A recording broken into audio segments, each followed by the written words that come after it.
Today we're going to talk about two closely related conditions, polymyalgia rheumatica, or PMR, and giant cell arteritis, also called GCA or temporal arteritis. These disorders represent different expressions of the same disease spectrum and share many clinical and genetic features. PMR is characterized mainly by muscle stiffness and pain, especially in the neck, shoulders, and pelvic girdle. GCA, on the other hand, is a type of vasculitis that affects medium and large arteries, most notably the temporal arteries. Both conditions are seen primarily in people older than 50, occur more often in Caucasians, and often cluster in families. PMR is about 2 to 3 times more common than GCA. The pathophysiology isn't fully understood, but what we do know is that the immune system is abnormally activated. Circulating monocytes increase, producing cytokines like interleukin-1 and interleukin-6. These changes make blood vessels more vulnerable to inflammation. In GCA, we often see immunoglobulin deposits in the walls of the temporal arteries, suggesting an autoimmune mechanism. Let's look at the clinical features. In PMR, patients usually present with severe aching and stiffness in the proximal muscles. The stiffness is especially noticeable in the morning or after inactivity and can make daily activities like putting on a coat or combing hair very difficult. Other systemic features include low-grade fever, weight loss, fatigue, malaise, anorexia, and sometimes depression. Because PMR occurs in older adults, its symptoms may sometimes be dismissed as just normal aging, but it is important to recognize the distinct pattern. GCA can be more dangerous because of its vascular involvement. Symptoms may include headaches, changes in vision, or jaw claudication, pain while chewing. These symptoms are red flags because untreated GCA can result in blindness or stroke. That's why prompt evaluation and treatment are so critical. Both PMR and GCA can last for months to years, but they usually follow a self-limited course with periods of exacerbation and remission. Now let's turn to assessment and diagnostics.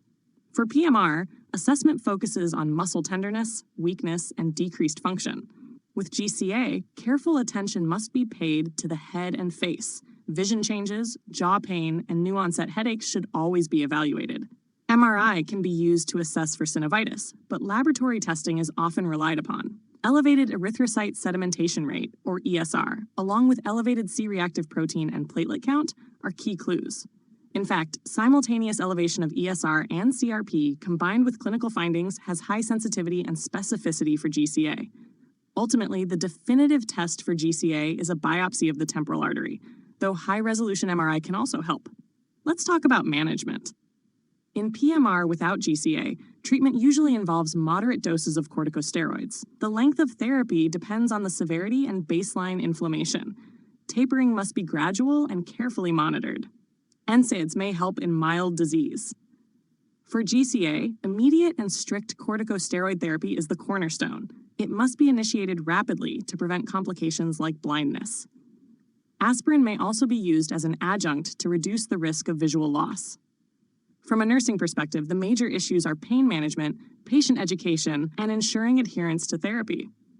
A common problem is that patients start feeling better on corticosteroids and then stop taking them too soon.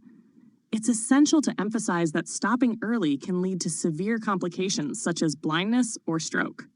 Nurses play a key role in monitoring for medication side effects, things like infection, diabetes, gastrointestinal problems, weight gain, and altered body image.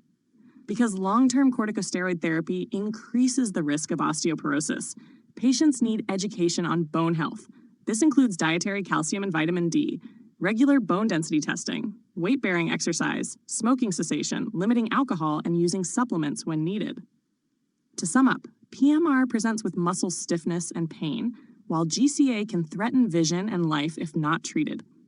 Both conditions require careful diagnosis, timely corticosteroid therapy, and ongoing nursing management to prevent complications and maintain quality of life.